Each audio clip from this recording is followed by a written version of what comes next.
삼국사기와 삼국유사에 따르면 견훤은 신라 경문왕 7년 상주 가은년에서 아자개의 아들로 태어났다. 그런데 삼국유사에는 그가 신라 진흥왕의 5대손이라는 이야기도 전해지며 특히 지렁이와 관련된 설화도 함께 전해진다. 한 처녀가 밤마다 찾아오는 총각과 동침을 했는데 그 총각을 이상히 여겨 옷자락에 바늘을 꽂아 다음날 아침 몰래 따라가 보니 그 총각이 지렁이였고 이때 낳은 아이가 견훤이라는 이야기다. 견훤이 출생했다는 경북문경에는 지렁이가 살았다는 금화굴이 아직 남아있다. 견훤을 시조로 하는 완산견시 족보에 따르면 견훤의 아버지 아자개는 백제의자왕의 태자인 부여용의 8대손으로 원래 부여씨였다고 한다. 결국 견훤은 의자왕의 10대손으로 그는 백제왕족의 후손으로서 후백제를 건국한 것이다. 백제가 멸망하자 백제의 유력한 가문들이 풍비박산되어서 흩어졌다. 그 가운데 한 무리가 문경으로 흘러들어왔는데 그 후손이 바로 견훤이라고 한다. 견훤은 어려서부터 백제의 유민이라는 자신의 정체성을 확고히 견지하고 있었기에 비록 신라 땅에서 태어났지만 백제를 부활시킬 수 있었다. 어른이 되어 신라의 관군이 된 견훤은 경주를 거쳐 서남해안에 가서 변경을 지켰다. 뛰어난 능력을 보인 그는 지방의 군 지휘관인 비장의 자리에 올랐다. 견훤은 순천에서 독자적인 힘을 키워나갔다. 순천의 호족인 김총은 훗날 견훤이 왕이 되었을 때 경호실장인 인가별감을 지내기도 했는데 견훤의 사위 박영규와 함께 순천에서 견훤의 독자적인 초기 세력을 형성했다. 신라 진성여왕 6년 신하들이 국권을 농간하니 기강이 문란해졌고 기근이 더해져서 백성들은 떠돌아다녔으며 도둑들이 벌떼처럼 일어나고 있었다. 견훤은 한 달여 만에 5천여 무리를 모아 무진주를 습격, 스스로 왕이 되었다. 다만 대외적으로는 처음부터 왕이라 하지는 못하고 전주, 무주, 공주 등 신라의 서남부를 다스리는 전주자사라고 칭했다. 견훤 9년 견훤은 전주에서 백제의자왕의 오래된 원한을 씻어내겠다면서 스스로 후백제의 왕이라고 일컫고 관직을 설치했다. 이때 견훤은 대외적인 자주성을 천명하며 독자적인 연호인 정계를 사용하기 시작했다. 견훤은 발빠르게 외교에 눈을 돌렸다. 견훤 9년 견훤은 5월에 사신을 보내 조공했다. 이에 대해 5월에 왕도 담례의 사신을 후백제에 보내고는 견훤에게 검교태보의 관직을 더하여 주었다. 이후 후백제는 5월과 밀접한 관계를 계속 유지했다. 견훤 34년 견훤은 후당에 사신을 보냈고 견훤 36년 거란에서 사신이 왔으며 견훤 38년 대마도에서도 사절단이 왔다. 이처럼 견훤이 외교에 큰 노력을 기울인 것은 대외적으로 인정을 받아 후 삼국 중에서 우월한 위치를 굳히겠다는 전략에 기인한 것이다. 영산강하구의 화원반도에 있는 전남 해남의 화원면 일대에서 다수의 청자 가마터가 집단적으로 발견됐다. 이곳에서 생산된 것은 중국 월주유 양식을 닮은 고려청자의 초기 형태다. 월주유 청자는 당시 가장 뛰어난 선진 기술로서 중국에서 이곳으로 청자 기술이 전해진 것으로 추정된다. 청자 가마터에서 작은 봉우리를 넘으면 당포라는 바닷가 마을이 나온다. 당으로 가는 포구라는 뜻의 이곳 당포에는 과거에 포구가 있었다. 이처럼 화원반도에는 국제무역항이 있었고 이를 바탕으로 중국과 연계된 대규모의 도자기 생산지가 형성되었다. 도자기는 당시 국내외적으로 중요한 고부가 상품이었다. 당포에서 영산강을 거슬러 올라가면 나주가 나온다. 도자기 국제무역을 통해 엄청난 부가 모이면서 나주의 후족들은 강력한 세력으로 성장해 나갔다. 나주를 중심으로 하는 서남의 해상 세력을 자기 편으로 끌어들이는 것은 후삼국 시대의 패권을 장악하려는 견훤과 궁예 모두에게 중요한 문제였다. 나주 지역에 대한 쟁탈전은 견훤 10년부터 시작되었다. 견훤은 대야성을 공격하다가 실패하자 돌아오는 길에 군사를 금성 남쪽으로 이동시켜 그 주변 마을을 약탈하고 돌아갔다. 다만 당시 나주 지역 호족들의 저항으로 완전한 점령에는 실패한 것으로 추정된다. 견훤 12년 궁예의 휘하에 있던 왕건이 수군을 거느리고 가서 후백제의 배후인 금성을 공략하여 함락하고 10여 개의 군현을 쳐서 빼앗았으며 금성을 고쳐 나주로 삼았다. 견훤 18년 왕건은 견훤이 5월에 보내는 배를 사로잡았다. 후백제가 5월과 교섭하려는 것을 차단한 것이다. 그러자 견훤은 나주를 공략하기 위해서 직접 군사를 거느리고 전함을 늘어놓았는데 목포부터 덕진포까지 머리와 꼬리가 서로 잇닿았고 수륙 종행으로 얽혀 있어서 그 군세가 매우 강하였다. 고대 영산강 수역은 지금보다 6배 정도는 넓고 깊은 한반도의 지중해였다. 영산강을 따라 덕진포에서 나주로 가는 길에 있는 무안의 파군교 부근에서 견훤의 군대는 참패하고 말았다. 왕건이 바람을 타고 견훤의 군함을 불살라버리는 화공으로 군사적 열세를 뒤집어버린 것이다. 견훤은 작은 배를 타고 도망쳐 돌아가야 했다. 이를 제1차 덕진포해전이라 부른다. 궁예 10년 견훤이 직접 보병과 기병 3,000명을 이끌고 나주를 포위하고는 열흘이 지나도록 풀지 않았다. 그런데 궁예가 수군을 보내 습격하자 견훤의 군대는 후퇴하고 말았다.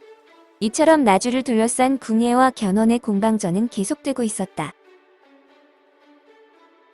견훤 21년 8월 견훤은 직접 수군을 이끌고 내려온 궁예와 덕진포에서 전투를 벌였는데 이를 제2차 덕진포해전이라 한다.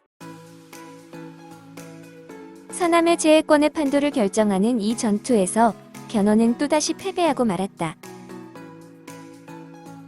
이로써 견훤은 나주를 중심으로 한 서남의 지역에 대한 영향력을 완전히 상실했다. 이후 후 삼국의 판도가 변하기 시작한다. 견훤 27년 왕건이 궁예를 몰아내고 왕위에 올랐는데 견훤의 아버지인 아자대가 왕건에게 귀부한 것이다. 이 사건이 갖는 정치적 의미는 대단히 컸다. 견훤은 분노를 감추지 못했다. 견훤 34년 후백제의 견훤이 기병 3,000명을 거느리고 조물성에 이르자 고려의 태조 왕건도 정병을 거느리고 와서 대적했다. 승부가 나지 않자 일시적인 호친을 위해 견훤은 조카 진호를 고려의 인질로 보냈고 왕건도 사촌 동생 왕신을 후백제의 인질로 보냈다. 견훤 35년 고려의 인질로 있던 후백제의 진호가 갑자기 죽자 견훤은 왕건이 일부러 죽인 것으로 의심해서 후백제에 머물던 고려의 인질 왕신을 죽이고는 웅진으로 진군했다. 하지만 왕건은 여러 성에 명하여 성을 굳게 지키고 나오지 않도록 했다. 견훤 36년 9월 견훤은 신라의 수도 경주 부근을 공격했다. 당시 약소국이었던 신라의 경혜왕은 고려의 왕건에게 구원을 청했다. 이에 왕건은 우호 관계의 신라를 돕기 위해 군사 1만 명을 보냈다. 하지만 견훤의 군대가 더 빨랐다. 견훤은 포석정에서 신라 왕실을 짓밟았다. 견훤은 신라 경혜왕에게 자결을 명했다. 또한 왕비를 강제로 욕보였으며 부하들을 풀어서 경혜왕의 빈첩들을 강간하게 했다. 그리고는 후백제의 꼭두각시가 되어줄 경순왕을 신라의 새 임금으로 세워 세력을 과시하고는 경주를 떠났다. 견훤은 명맥만 유지하던 약소국 신라를 얼마든지 쉽게 무너뜨릴 수 있었다. 하지만 신라는 천년이라는 역사를 지닌 권위가 있는 나라였다. 견훤은 먼저 무력으로 고려를 이긴 후에 평화적인 선양의 형식으로 신라로부터 왕통을 받으려 생각하고 있었다. 경주를 습격하고 돌아오는 길에 견훤은 대구 공산에서 신라의 구원 요청을 받고 출병한 왕건의 군대와 맞부딪혔다. 전투 초기 후백제군의 기세에 밀리던 고려군은 신순겸과 김낙이 이끄는 구원병과 합세하여 격전을 치렀다. 대구 동화천의 하류지점인 전타는 후백제군과 고려군이 쏜 화살이 내를 이루었다고 해서 살내라는 이름이 생겼다. 전열을 가다듬은 왕건은 치열한 접전을 계속하며 북상했고 파군제에 이르러 견훤과 마지막 격전을 벌였다. 왕건의 군대가 대파당했다고 해서 생긴 이름의 파군제에서 고려군은 몰살당했다. 고려군은 후백제군에 완전히 포위당했다. 신순겸은 왕건을 구하기 위해 왕건과 옷을 바꿔 입었다. 신순겸은 후백제군을 유도하다가 전사했고 고려군은 대패했다. 하지만 이 틈을 타서 왕건은 간신히 도망갈 수 있었다. 왕건은 말한 피의 의지에 홀로 산을 넘었고 후백제군의 삼엄한 경계를 피해 더 깊은 산중으로 들어갔다.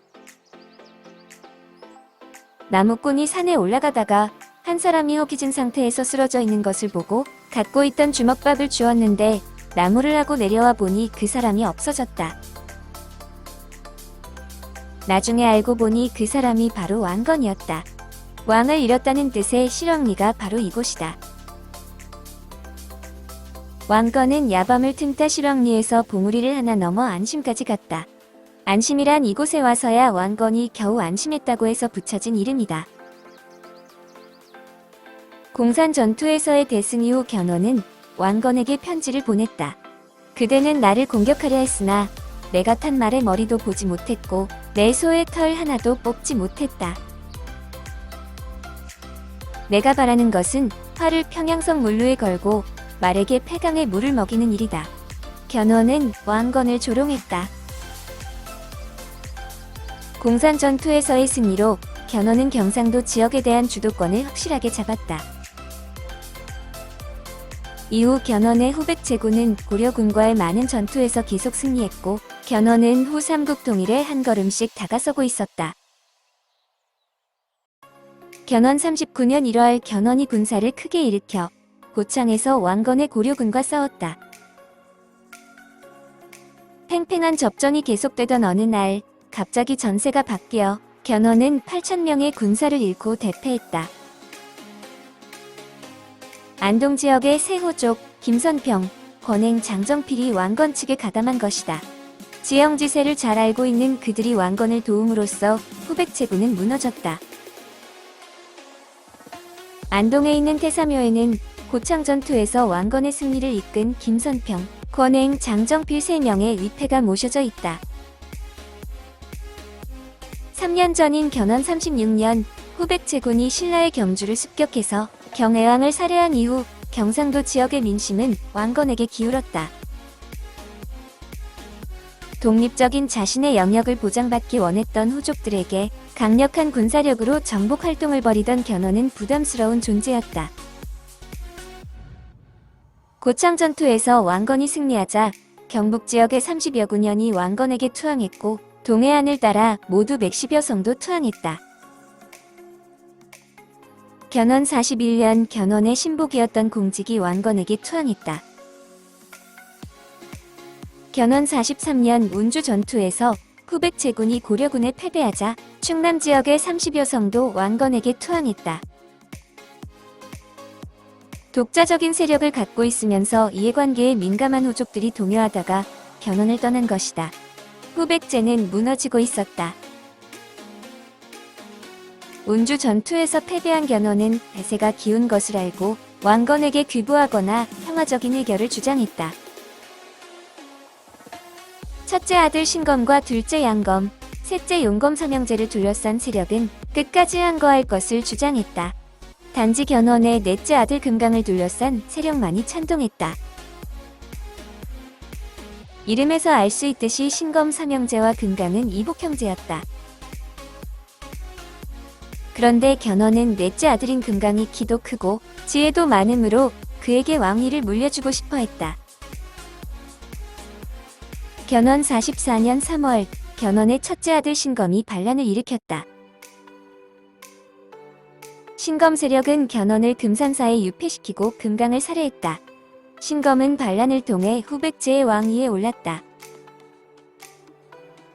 고려 태조 18년 6월 견훤은 금산사를 탈출하여 왕건에게 귀부했다.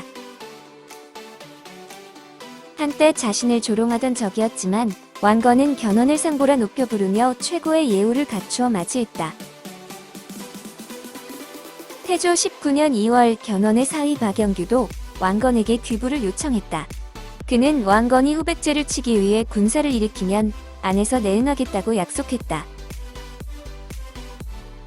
태조 19년 6월 견훤은 왕건에게 후백제를 칠 것을 먼저 제안했다.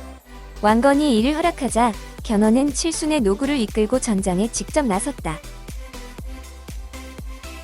태조 19년 11월 1~2천에서 고려군의 일방적인 공격에 후백제군은 쉽게 무너졌다. 후백제의 신검 삼형제는 항복했고 왕건은 신검을 살려주었다. 자신이 세운 나라 후백제를 직접 무너뜨린 견훤은 며칠 후 황산에 있는 절에서 숨을 거두었다. 견훤은 죽기 전 후백제의 왕도였던 전주의 뒷산인 모악산을 바라볼 수 있는 곳에 자신을 묻어달라는 말을 남겼다. 견훤은 뛰어난 지략으로 난세의 민심을 수용하며 새로운 나라를 세운 후 삼국의 영웅이었다. 강력한 군사력을 기반으로 한때 후 삼국 통일을 눈앞에 둔 것 같았다. 하지만 군사력에만 의존하던 그는 점점 후족들에게서 고립되었고 끝내는 몰락하고 말았다. 역사의 패자가 된 그에게 삼국사기는 다음과 같은 사론을 남겼다. 견훤은 신라의 백성에서 일어나 신라의 관록을 먹었으면서도 반역의 마음을 품고 나라의 위태로움을 다행으로 여겨 수도를 침범하여 임금과 신하를 도륙하기를 마치 새를 잡듯이 풀을 베듯이 하였으니 실로 천하에서 가장 흉악한 자였다. 그러므로 자기 자식에게서 재앙을 입었던 것은 모두 스스로 취한 것이니 또 누구를 탓하겠는가?